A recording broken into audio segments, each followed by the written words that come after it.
Hey, and do you know where your miniatures are? I know where mine is.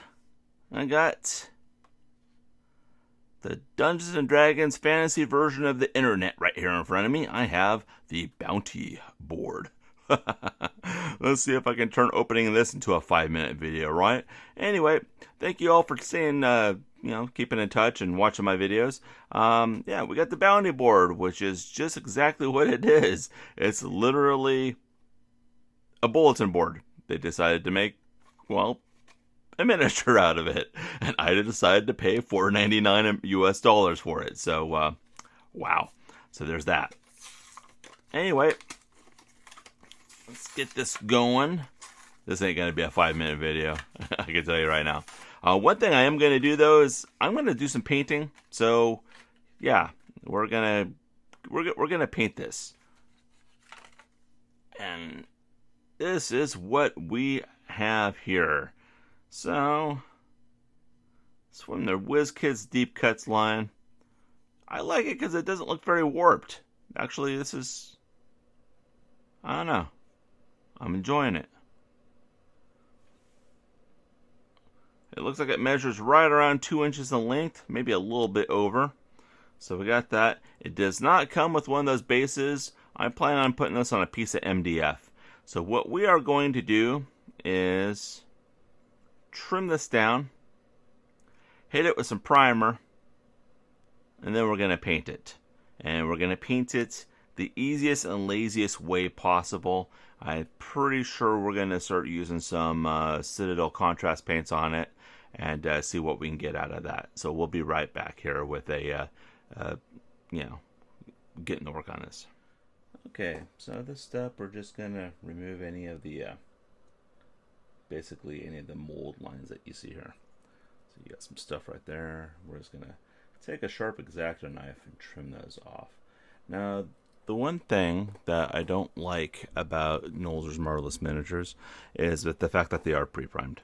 So when you go ahead and you trim these, you're gonna get the bare plastic underneath it, depending on how deep you need to trim down here.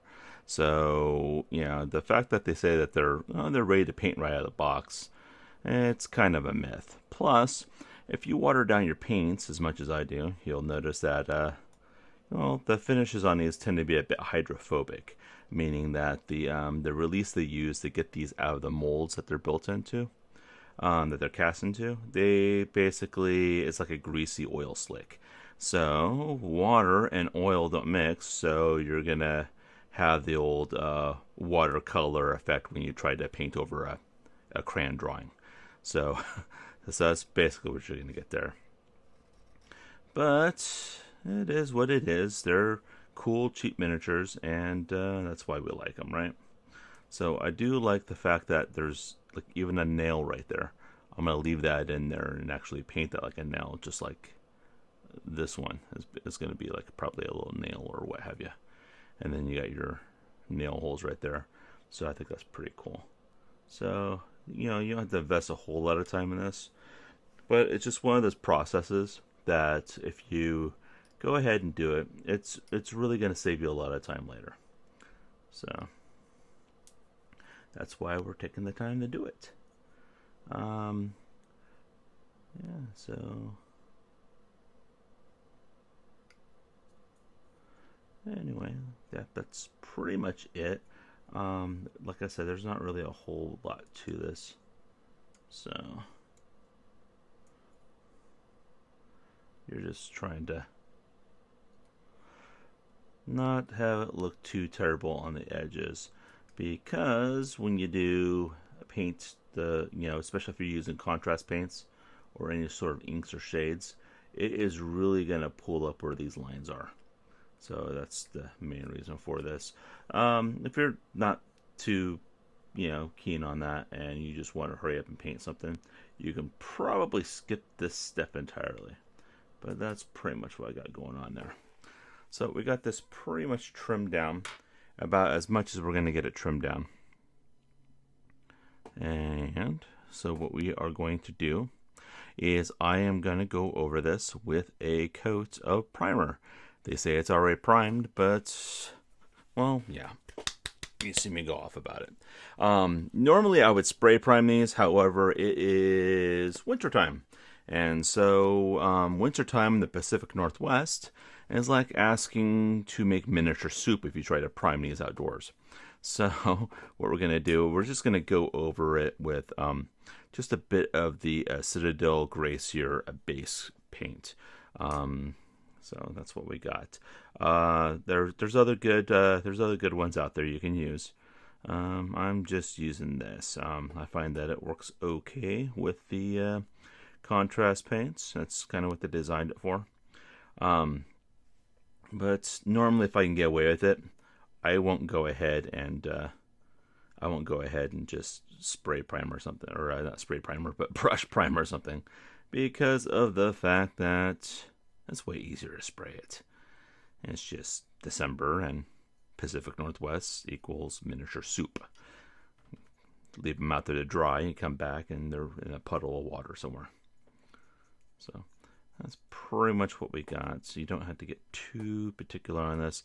And another thing I found out is if you use the contrast paints just on the bare, what they have here for their primer, it gets really thin. You know, the colors are a little wonky, so it's kind of cool to have the gray. So it's really weird. It doesn't. It's like the pigment doesn't want to hold on to it or something. So, but we'll do a little bit here. Normally I'd have music going on because that's a requirement for when I paint, but I don't want to get the video muted for probably using somebody else's copyrighted music, because you know, who can afford the rights to that when you're only rocking under 500 subscribers, you know. So I'm just gonna do this. And when you're just putting this stuff on, you don't need a fancy brush. So this literally, yeah, this is an old brush. I think I got this from an actual artist, a friend of mine, who wouldn't use it anymore because it wouldn't keep a point. And brushes like these are good for dry brushing. If you're familiar with that technique, they're also good for applying glue to bases. So they're good like that. And they're also good for just slathering on good old primer. So that's, of course, what we are doing here. Is just giving it the old primer a rub down.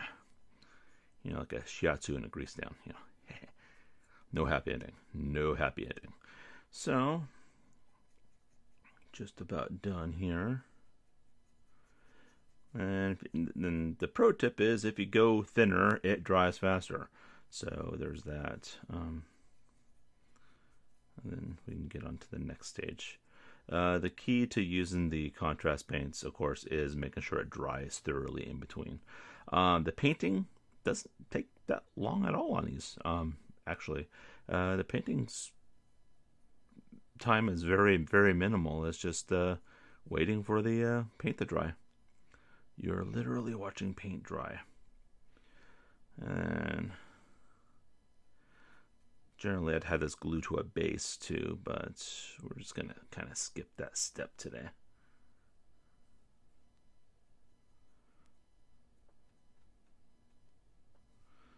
And then of course, right there. And right there. Okay. We're going to let this dry and then come back.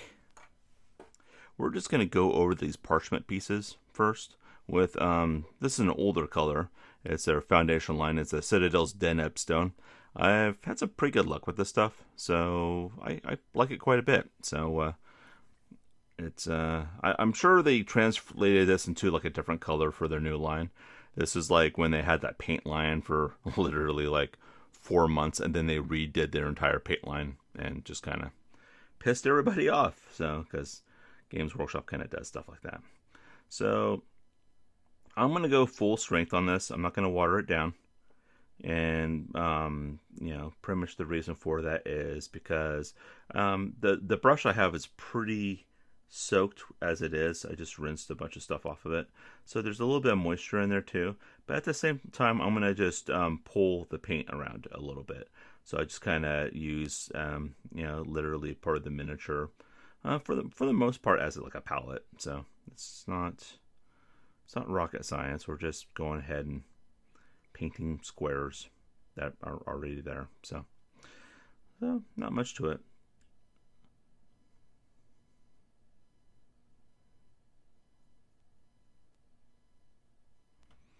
Now, if you don't like the brush lines and stuff like that, of course, thinning down your paints would be probably preferable to this, but that's okay. We're going quick and easy on this, and kind of just buffing everything out as we're going along with our paintbrush, which is a really old Games Workshop starter brush. So, you know how curmudgeon-y I can be about stuff. I usually only care really much for older stuff. And I don't throw anything away, especially paintbrushes. They always have a pretty good use, no matter how old and worn they are. So, and then this is just me going over with a damp brush, and then just kind of smoothing stuff out to kind of get rid of a lot of those paint strokes.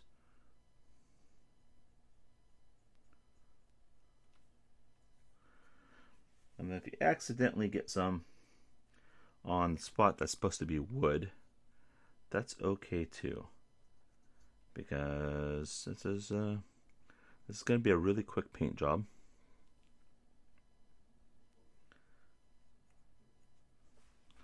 And so what we're doing is being pretty forgiving. Now the next step might not be so forgiving, because the next step we're going to go over with some brown. So you definitely don't want to screw that part of it up. So, okay.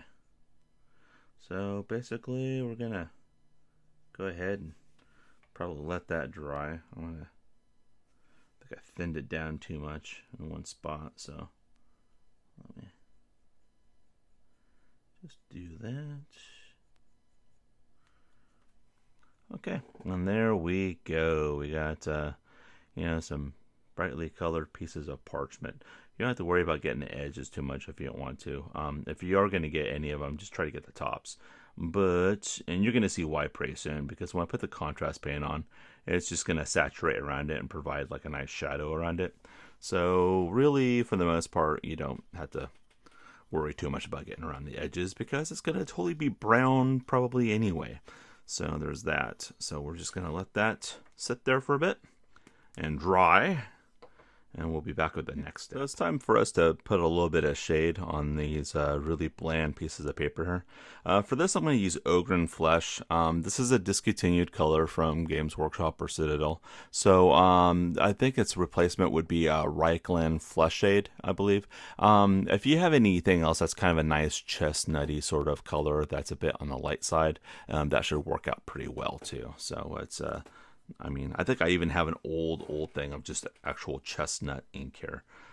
But this, I'm just trying to use up, it, because I have a million half-empty bottles of paints. So I just try to do that. Use a damp brush. So I just put some, I just go ahead and put some water on my brush and then dip it in. And it will kind of just do its own little thing of going ahead and thinning it down a little bit. Your biggest challenge on this is not keeping it on the actual paper. Your biggest challenge on this is actually just making sure the bubbles, you don't have any bubbles, and you don't have it pooling in areas where you're gonna just get some dark spots that are just, I don't know. But if you do, it's not the end of the world. So you got this, and then you just want to come over and clean that shit back up. So, like I said, you can get some over the edge. It's not the end of the world. And, it's pretty much what I got here. Now, if you want some shading, though, this is kind of how you do it. So this is why we're doing this, is because we're going to highlight this later. And this is going to give you sort of like a parchment sort of feel. So because they didn't have like bright office, you know, printer paper in an old fantasy world. No, they had parchment. So we're trying to get that parchment feel for this. So we got that. We got this. Okay. So that's pretty much what we got for that. And so you got some nice parchment there. And anything that's really unrealistically like too dark, just pull away before it dries. This in particular sort of dries the thinner it is, the faster, the thinner it is. So I'm trying to talk here, but yeah, that's pretty much what you got. Let's see what's on the other side. Oh, you know what? I started cleaning off my brush and I forgot about the other side because we got this little overhanging spot here. So let's just hit a little bit of that and a little bit of that. And that should be just about it. So we are going to let that dry. The reason we're going to let that dry is because if I go over with the contrast paint while this is still wet, some of the contrast paint pigment will start creeping up over this where it's still wet. It will start actually like wet blending on itself, and you don't want that. I mean, it doesn't take long to paint these, but like I said, it's the drying time that's kind of murder on these. So you just let it sit, let it dry, and you'll be rewarded. If you try to rush the drying time, it's gonna bite you. Hair dryers. Some people use hair dryers. That works really well to get this stuff to dry faster. Especially if you set it on a low setting but a high heat. So it's not blowing the pigment everywhere on her. That's probably gonna work better for you. Especially if you're in some sort of speed painting competition. People bring hair dryers to those things all the frickin' time. So we're not in a rush here. I can just hit pause when it comes to recording, and we can come back right when it's dry. We got some dry paper, and we're gonna start putting on probably my favorite Citadel contrast paint ever. You probably heard me say it. I'm gonna say it again. If you can buy only one color of the contrast paint, get Wildwood. It is wild. Oh, thank you very much. Now I got Wild in the Streets by the Circle Jerk stuck in my head. So go Google that. Go ahead, pause the video. Go ahead and YouTube that. And let me know what you think about that one. So this one, we're going to use a little bit more care on this because if you screw up in this part, it's going to take a little bit of time to erase the boo-boos that you're going to cause from messing up. So basically, I got a thinner point brush. So there's that.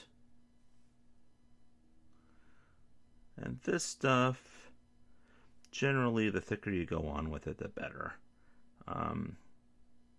You really want to give it the opportunity for the pigment just to kind of slide into the recesses and do what it's designed to do. As you can see there, it's giving you some instant depth there. So I like it quite a bit. And this stuff works magic on a lot of the Nolzur's Marvelous Miniature stuff. That's just wood, like the wooden terrain pieces. I'm loving it. So, and generally,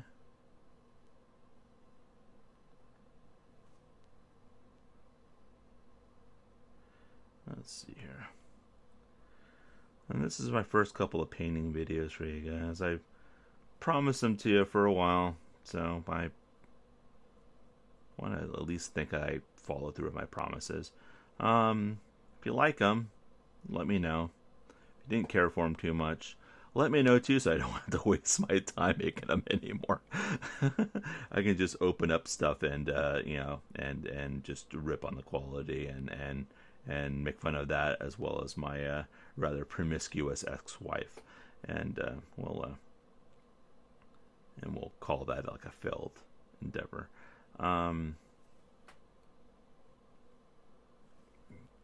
I've got this rather interesting camera mount, but I'm not sure I'm liking it because it mounts to my table. It's like a swing arm one, and when I brace my hands on the table and try to go ahead and paint, it moves it a little bit. So I do apologize for that. It's just a poor design in my studio idea here.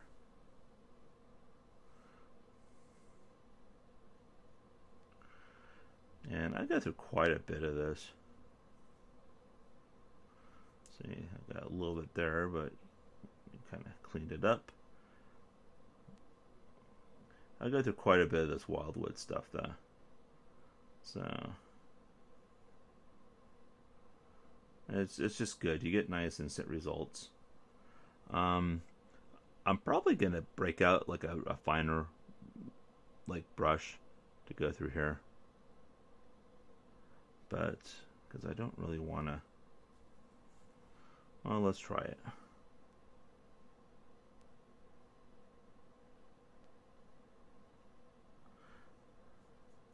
Oh, okay. Well, it looks like I pulled that off just fine. I was all worried about nothing.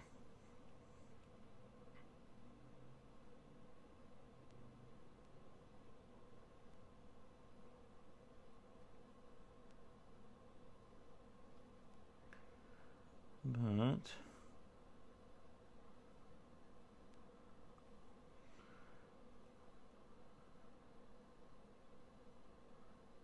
I'm still debating whether I'm going to mount this on something or just kind of have it free standing. I might put it on a base. And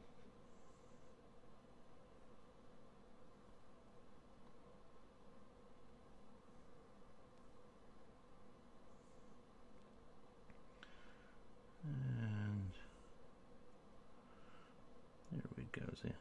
Now, one thing you want to do is if you ever get a little splash on here and you know you're going to paint it that color, but you're going to come back to it later, just go ahead and paint it. Yeah, if you let it dry partially, because this stuff doesn't dry fast, but it does like partially dry. So if you leave it like that for too long, and you go over it and paint the rest of it, it might actually show up darker than what you're trying to paint it. So if that makes any sort of sense of what I just said. So let's do this. So I try to put enough on there where it's the I'm essentially using the miniature as like a paint palette. I just create a wet spot and work with it. God, that sounded worse than it did. Okay, so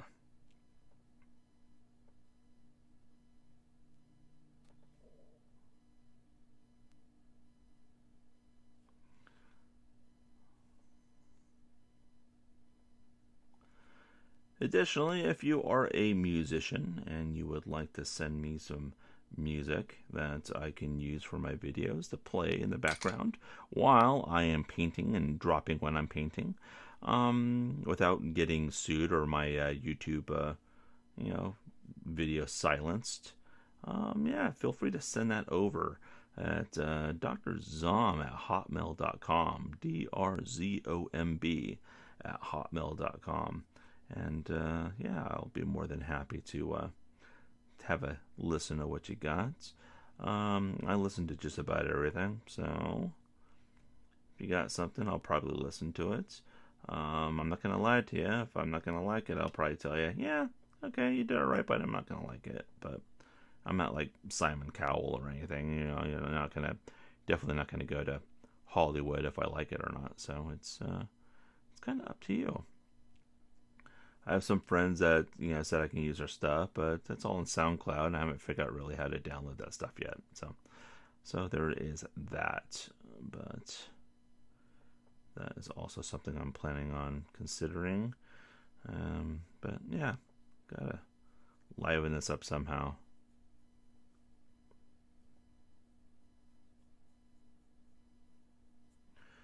Okay.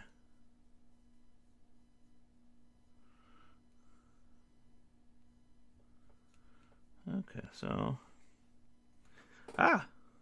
the messed up thing about this is when you touch any part of this that's wet, it will get you. It will stain you. Like the first time I used these contrast paints, my fingers were just totally like brown and black and red and all sorts of stuff. It was like I was learning how to paint all over again.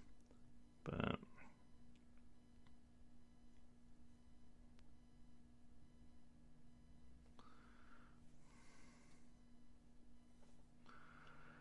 okay. So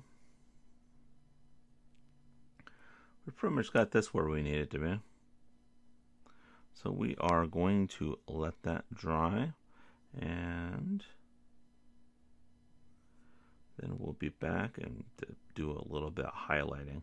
Now the cool thing about this wildwood is you don't really need a whole lot of highlighting if you don't like things dark wood. So it kind of works out like that. So, and then another thing you can do to highlight is actually rub against it with your finger, and that will just kind of lighten up around the edges where you just painted. So you're kind of using abrasion to wipe away the excess on the higher parts of that. So that's one thing you can do, but it's all up to you. Oh, I missed a spot right there. That would have been nasty. Okay, we got that.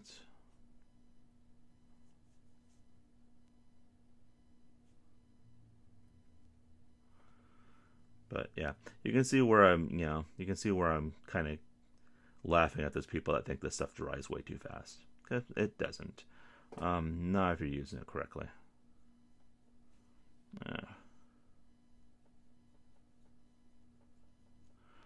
I mean, it's meant to really, really go on.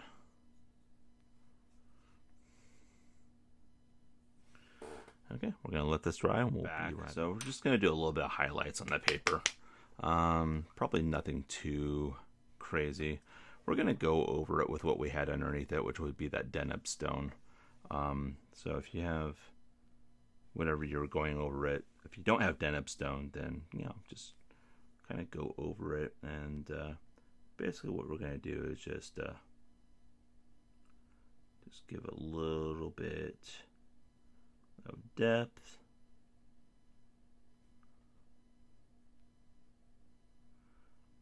I mean, definitely leave some of the shading there, or else, of course, what was the point of doing the shading? But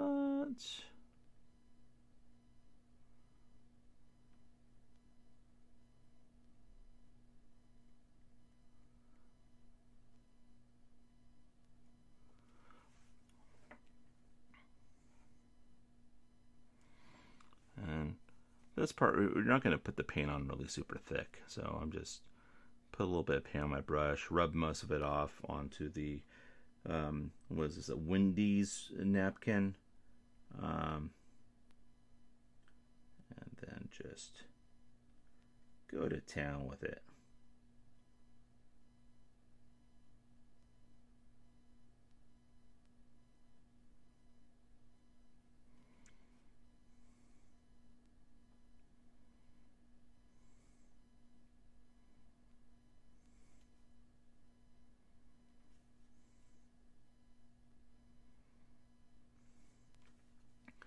This is the part where having brush control would probably be good for you, because you don't get any of that highlight paint all over that that brown, that wildwood that got put in there. But accents do happen, and the stuff is pretty easy to go over and clean up with some wildwood if you accidentally get some on there.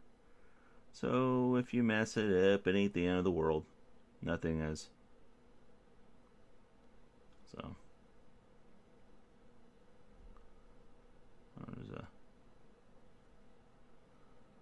there's a saying that there's not a whole lot of problems in this world that are permanent. Most problems that we have are very temporary problems. So no matter what you're going through at any point in time, just remember what you're going through is temporary. You'll get through it one way or another. So we got that.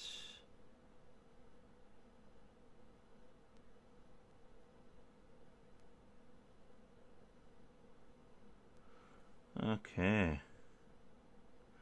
I get that big piece and probably that little one down there. I get a little intimidated trying to highlight very big square areas like that. Just, that's kind of one of my things.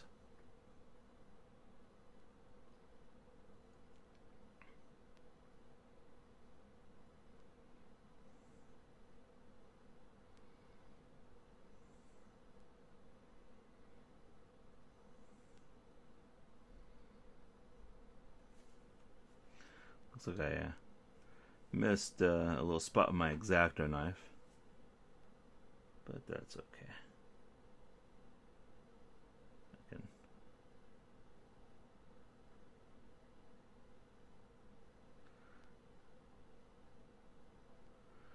And this is quick and easy. We're not trying to paint the Mona Lisa here.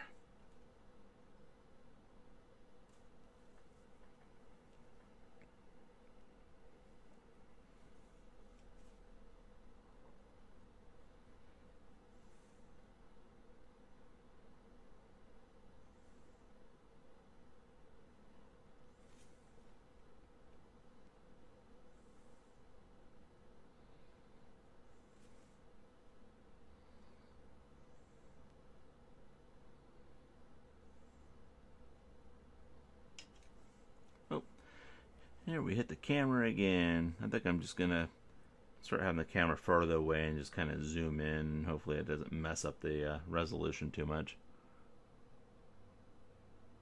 We both get to learn something today. You get to learn how to paint something quick and sloppy, and then I get to learn how to make a YouTube video. How about that? It'll be a learning process for both of us.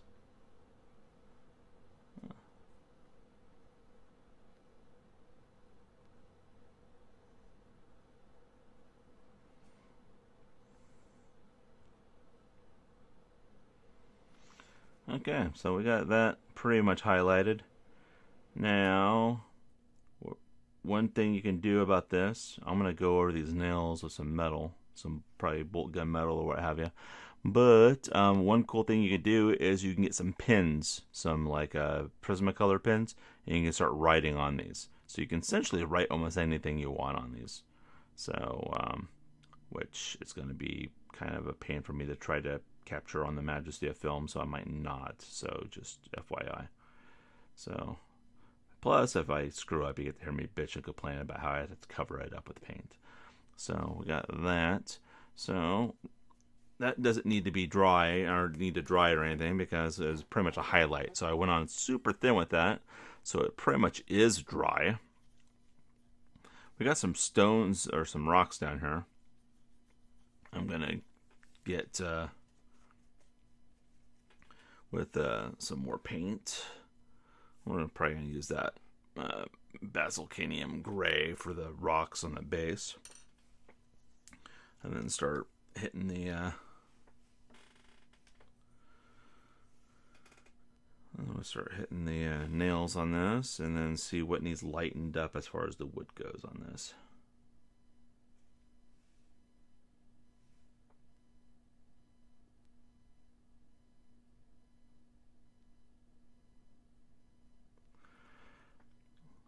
If you get a little bit too much on the base on this, that's fine. I'm going to go over probably some flocking anyway. And what else? I think.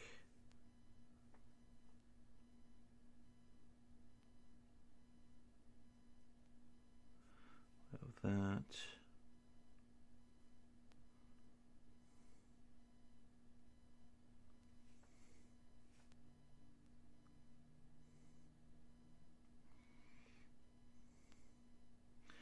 Okay, so there's that. Okay, I'm going to let that dry. Actually, I don't even probably need to have that dry. Let me just try to find a good metal to use. Let's see what I got here. I got... Let's go for some old... Oh, grabbed the wrong one. Let's go for some old bolt gun metal. So, got some good old bolt gun metal, and let's see how dried up that is. That's pretty dry. I should probably add some water to that pretty soon.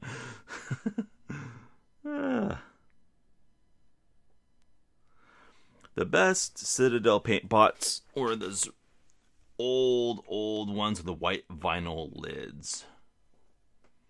I love those things. I still have some. Oh, what am I doing here? Okay, well, that screwed up. That was a nightmare. So, brush is too wet, and it just made a giant oil slick. So, let's dry my brush out a little bit more and try that again, and this time not like an idiot. Okay.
And now, when doing stuff like this, depth perception is everything.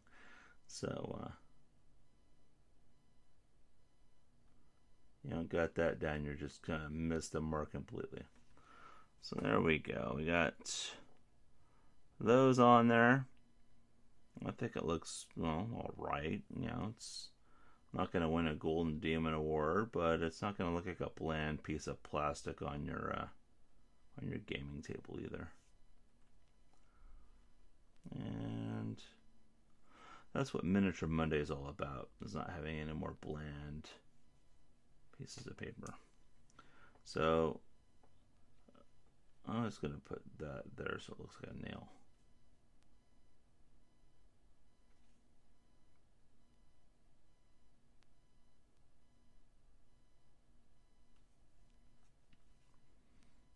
Okay.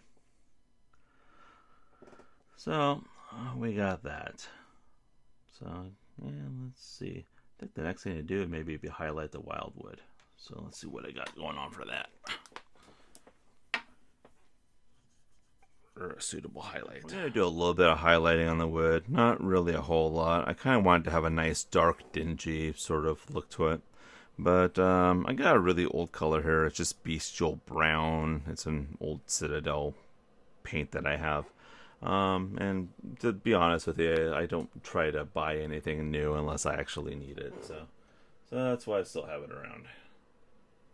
I just got to try to find a nice appropriate brush for it.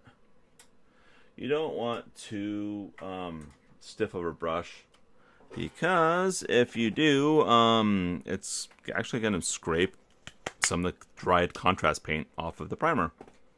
That's yeah. So there's that.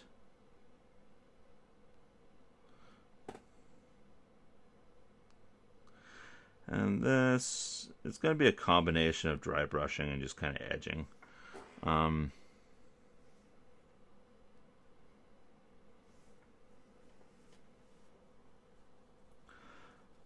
Really, if you can stop at the previous step and just kind of leave it and not have to worry about anything right now, and then just kind of go with what you have.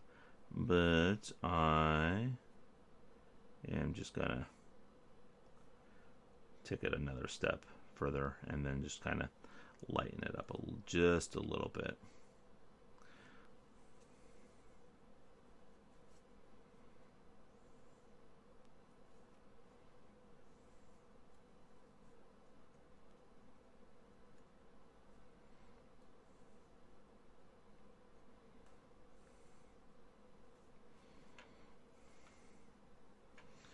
Maybe I won't edge it. We'll see. We'll see how I do here.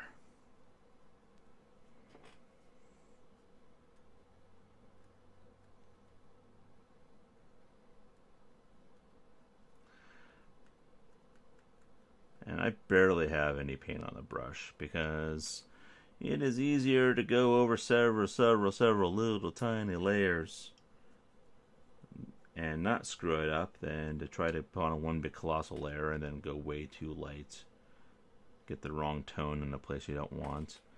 And then you kind of wish that you didn't go so heavy with it. So trust me when I say a lot of this stuff is pretty much trial and error.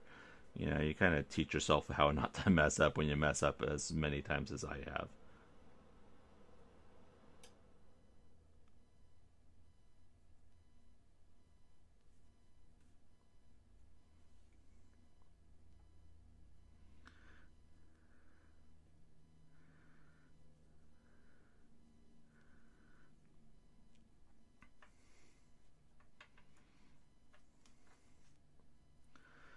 And everybody makes mistakes. Generally, what I say to somebody who's just starting out painting and they show me their first miniature and they say, "This is my first miniature. What do you think about it?" And I say, "Well, it's going to be the worst miniature you ever paint." And there's truth behind that because, in theory, every miniature you paint after that is going to be progressively painted better as you start learning more and more stuff. Some people, of course, take that the wrong way when I say that, and they just tell me to go fuck myself or call me some sort of elitist snob. I'm not that great of a painter, to be honest with you. There's quite a few other people out there that paint way better than me. So I'm not saying that I'm really good at painting. I'm just trying to show like a nice, easy way of painting something. So it's kind of a show and tell per se.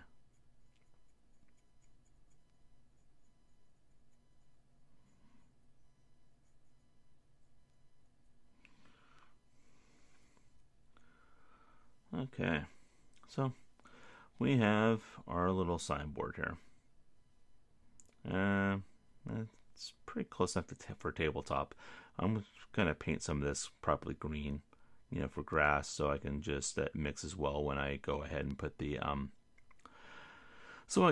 flock on it. It doesn't shine through like a sore thumb, and then that's pretty much about it. And then maybe go over with some pin on it. So okay, I'm back. So I went ahead and I glued this to it's kind of a cavalry size base, like for a horse for Warhammer fantasy. But I just kind of glued it there just to kind of give it something. And what I'm going to do is I'm just going to kind of blend in these I call them pudding bases, to just a little little blobs on the bottom of the miniatures, and try to get them mixed in with the rest of that base. And I'm going to use a Vallejo thick mud acrylic. Basically, all this is paint with just a bunch of texture in it. And this is probably one of the best purchases I've ever made. I love this stuff. And it doesn't matter what color this is. Basically, you just go over it, and it's going to give your base some texture. And it's a great filler, so you can fill in spots that and help it transition easier into that. And then we'll go over the whole thing, paint the base, and we'll pretty much be done with this. So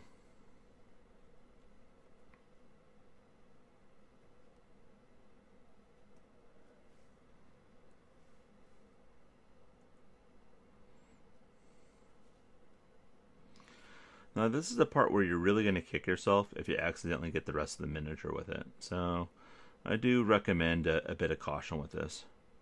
And this is great for this stuff is great for if you're if you got like a base with like a wagon or like a cart and you want to make like the wagon wheels, and you just draw it with your brush, and it's kind of cool. And then just let it dry, and then it just looks like your wagon or your car is going through some real muddy terrain.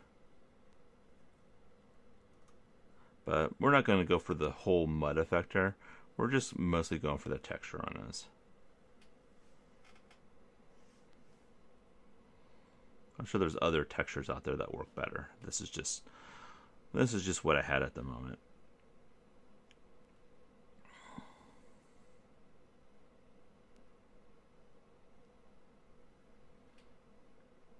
And it's kind of up there with Wildwood as far as stuff I wish I could buy by the gallon. So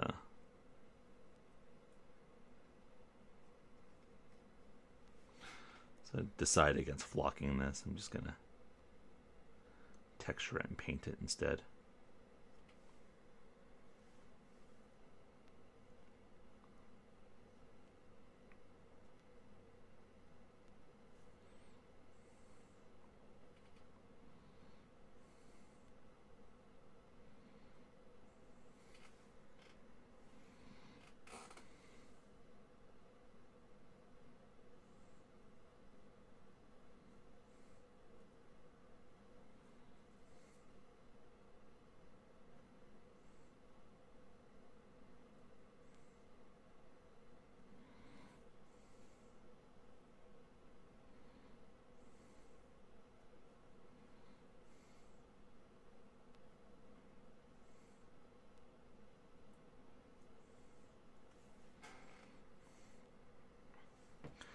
And with this stuff, I don't know if it really needs to be said, but you really kind of want to use a brush that you're just not really in love with.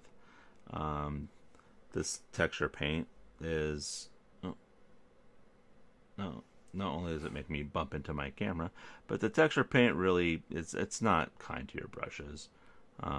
It puts a lot of wear and tear on them. So if you love your brush, don't use like your Winsor Newton on this.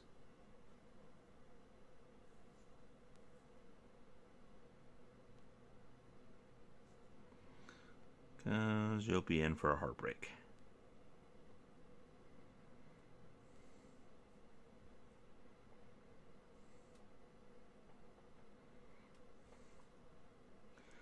And the higher up you go on this with the texture, the more it's really going to blend in. Okay.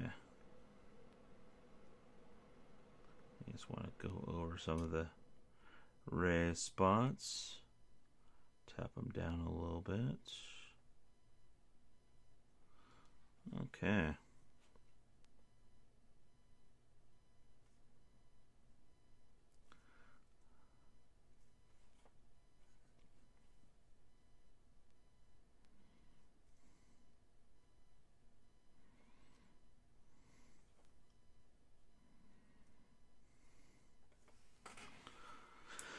Okay, and that's pretty much that.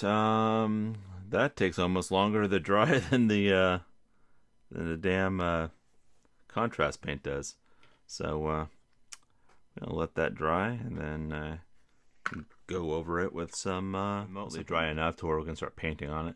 I'm going to go with a brown, but I don't really want to go with a brown that's going to blend in too much of the wildwood. So I'm going to go with the Gore Grunta Fur from the Citadel contrast line. And yeah, and we're just going to go over with that. And hopefully, I have not used this like that before. Usually I go with wildwood. Usually it will get us hopefully some sort of good results here. That's not gonna look too terrible. So let's just get that.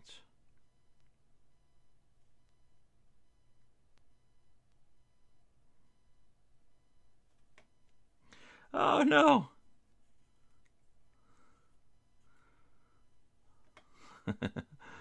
Oh boy. That could have been bad if it was actually real like paints and not that contrast stuff. God, I need to quit doing that. I just did it again.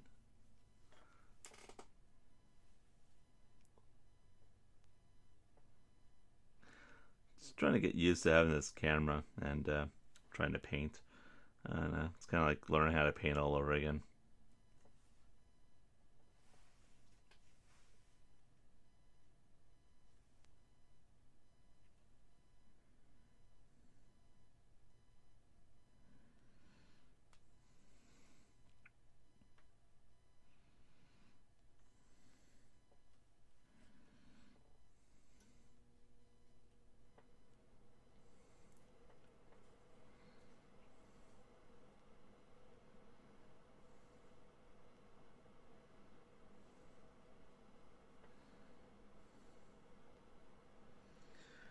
would say this is probably more of a terrain painting tutorial than it would be any sort of actual miniature painting tutorial. But, oh well. You guys got a painting video out of me, so let's just call it good, okay?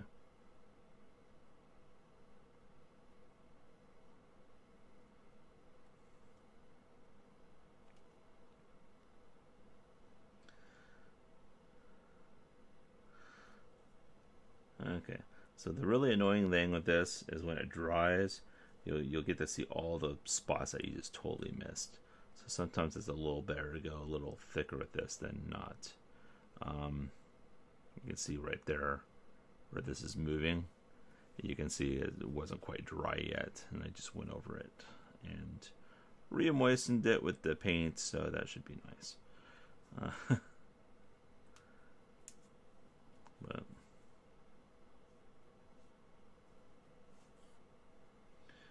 there we go. So we got ourselves sort of a kind of a muddy base on there. And then when that dries, we will highlight some rocks. And then go ahead and probably put some... we'll go ahead and probably put some a little bit of flocking on there for a spot of grass or two, and maybe some tough grass on there. And yeah, it would be pretty close to being. I went ahead and just took a Sharpie, a fine tip Sharpie, and then just kind of wrote on the pages here.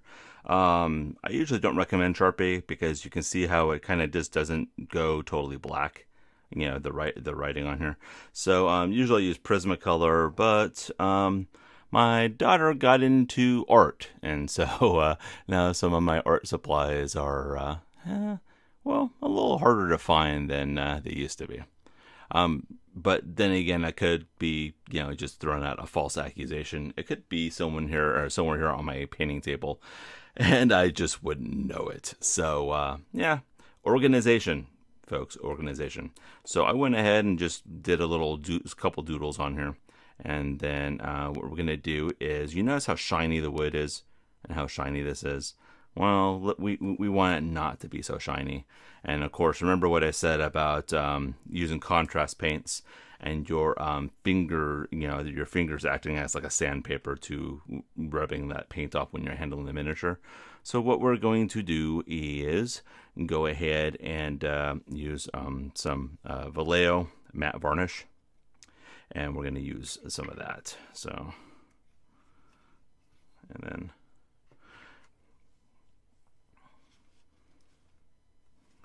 we're gonna just kind of go all over this, and it's gonna freak you out because you're gonna, you know, look, oh, it looks cloudy, I'm ruining my miniature, and it dries clear, so you'll be fine. The one thing to make sure that you do is just make sure that anything that you paint, however, is totally dry before applying this, so, or else it will get just a little smudgy.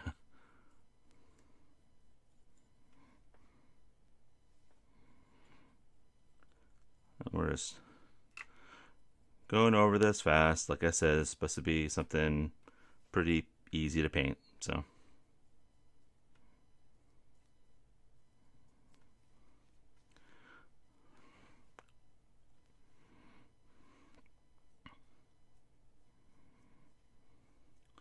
the purpose for these videos is just kind of show how easy it is for you to do stuff.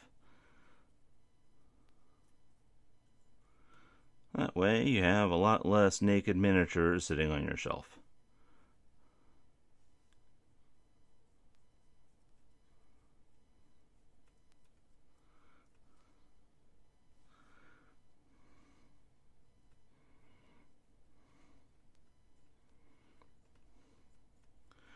Feel free to go a little bit thick on the areas that you know are going to get bumped or rubbed on a little bit more. Just gives it a little bit more protection. But these contrast paints are notoriously glossy. So unless you put a bunch of ink wash over it to kind of dull it down, it's matte varnish is generally the way to go. It'll take it down a few steps and make it a little bit more manageable.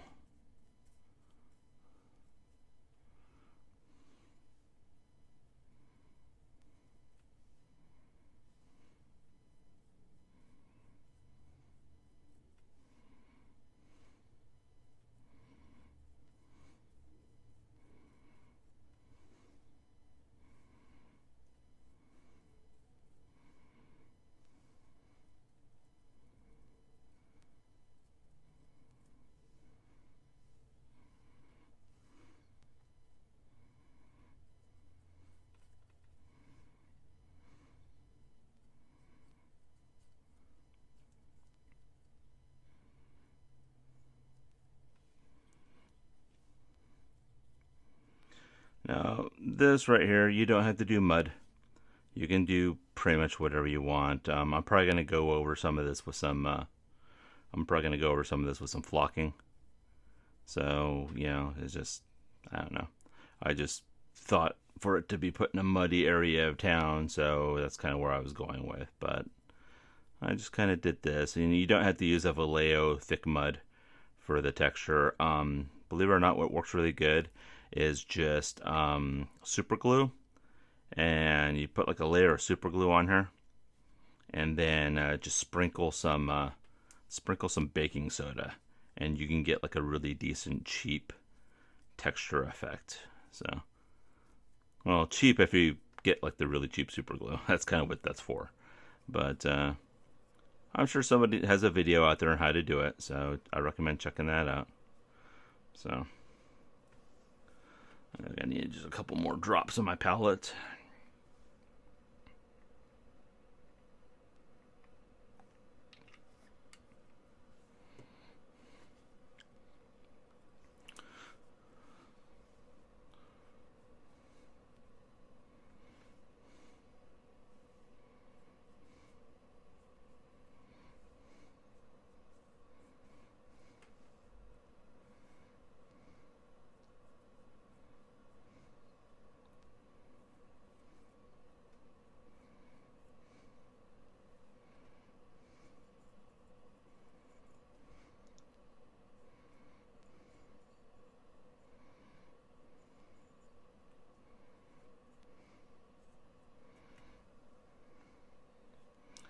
Okay.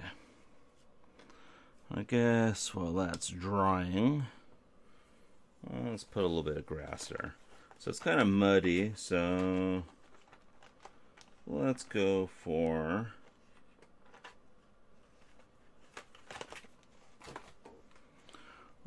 some Army Painter Battlefields XP Swamp Tuft. I paid $6 for 77 tufts of this.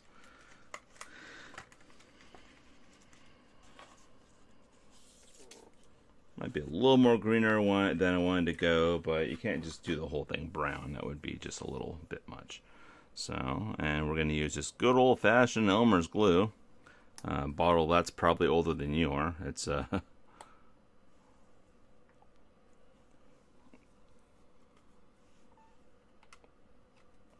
a pretty old. And so I got there's super glue here. We got some tufts over here, and there's other people make tufts too. It's not just Army Painter. I've just found that Army Painter's tufts are a little higher quality. Let's take a pair of tweezers, dip the base there in a little bit.